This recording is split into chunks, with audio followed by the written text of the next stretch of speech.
Right, let's read this one out then. This one is called I See a Sadness in Her Eyes. Let's open it up. Can't see what you're typing, so feel free to abuse me. I see a sadness in her eyes when I have to say goodbye, within those pearls so deep that lingers a forgotten dream. The eyes as if to cry, and yet before smiles, make me wonder what sadness that I leave with her behind.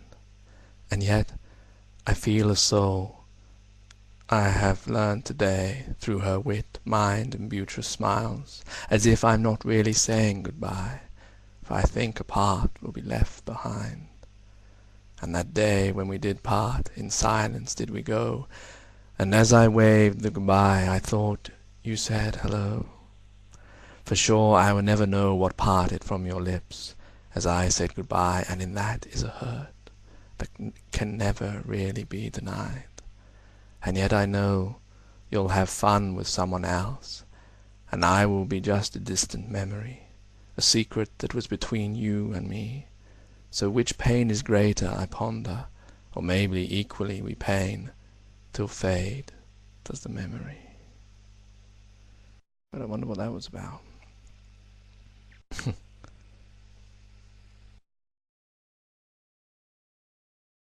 What else have we got here?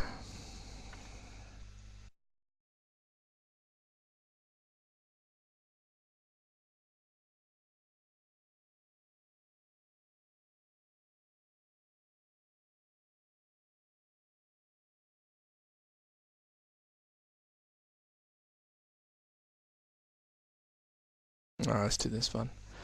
Gentle eyes of blue. Let's make it a bit bigger so I can read it easier.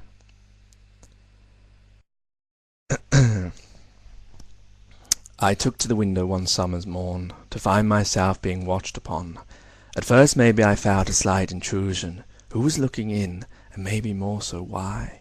Yet soon my own pride took out the window. Soon my pride took out the window, and found my only vanity.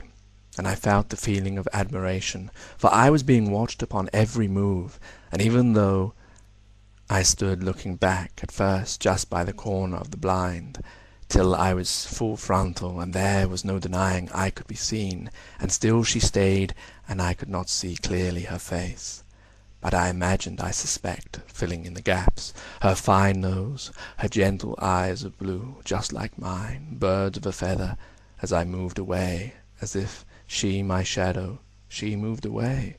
Her heart, like mine, was only filled by the presence of mine, and I wanted to go back and see if she'd return. But I felt better I wait, for too earnest I had been in the past, only to have found myself scolded. So I took my time, and allowed my mind to sleep upon the soft pillow, and into dreamlands I fell. And there I crossed the telephonic thin wire that was once the only thing that joined our houses. But now the strings of our heart made an invisible line, and direct the connection we had made. And to her window I was allowed to climb in, and into her gentle white arms embracing me at first sight, pressing gentle, wet, fine kiss upon my soft lips, allowing our eyes close to meet, and shining with excitement of June's moon, reflecting the passions we both felt for one another, our worlds like the sun on a lonely street lit up, the barren hearts once again. Then the morning came, and out of bed I came, brushing my hair twice, my teeth showering, looking nice for the new love of my life, taking care, now I had a reason to do so.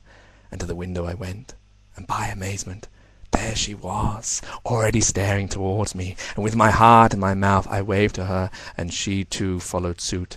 And now it had been confirmed that she and I were more than just strangers looking with no interest at one another. Finally we had crossed the first line of meaningful relationship. Oh, then I moved to go to the front door, moved to step 2, when I noticed she moved the same time as I. I moved back, and so did she.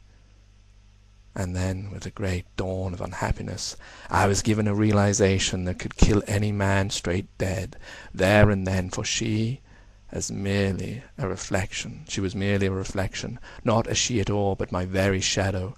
Her fine, shiny window, metallic in look, reflected myself back, and without clear vision I'd fooled myself into believing she was something different. And when she waved, I waved back at me, and her gentle blue eyes were mine. I had wasted my time falling in love alone with myself.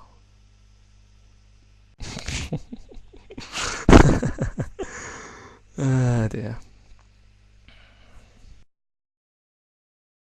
That's it now. I can't read anymore.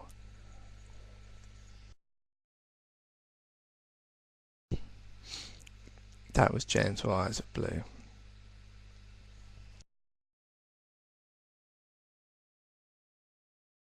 I think I got that from actually looking out a window and seeing reflection and thinking it was someone, but realizing it was actually a reflection. Plus it also entertains the subject of falling in love with someone, thinking that you've fallen in love, but really you haven't. You fall in love with yourself as opposed to the other person. When you find out that person doesn't really love you, then you realise that you were really actually falling in love with yourself and not actually with someone else, because love is within. Do you think that happens? What happens, MJ?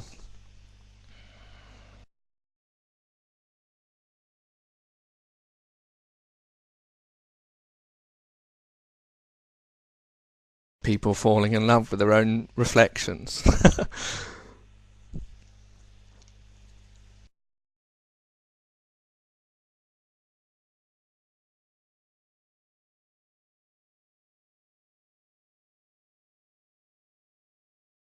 That one can fall in love with oneself and not really be in love with another.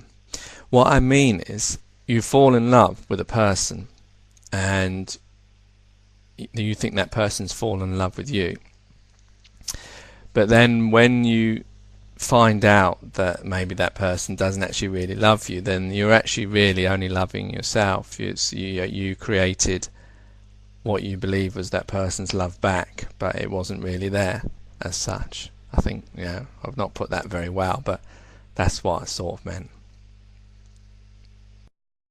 So it's not actually being in love with yourself. I don't mean like, so it's what we really want and don't get. Yeah, possibly that's a better way of putting it. I don't mean like selfish love where, you're just thinking about yourself. I mean, you're actually loving someone and you're thinking they're loving you back. But, when you find out they're not, then,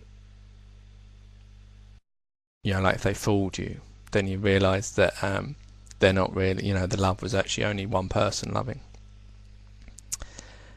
This goes back to something that I'm not going to talk about now, but anyway.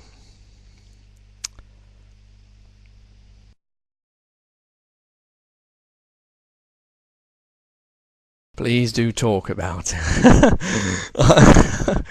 MJ.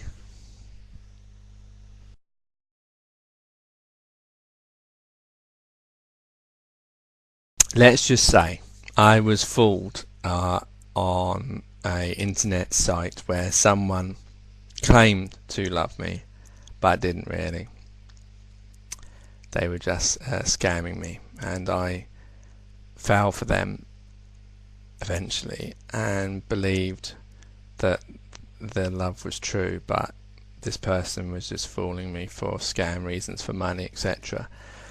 And that's probably part of what that poem is actually about. It did come across from actually seeing a reflection and thinking of that idea, but the story is actually telling that idea of when you love someone who doesn't really love you back. They say they love you, but they don't really. And it's about that pain, to be honest. That's what that poem was about, and a lot of those poems are around that time. There you go. No worries, MJ.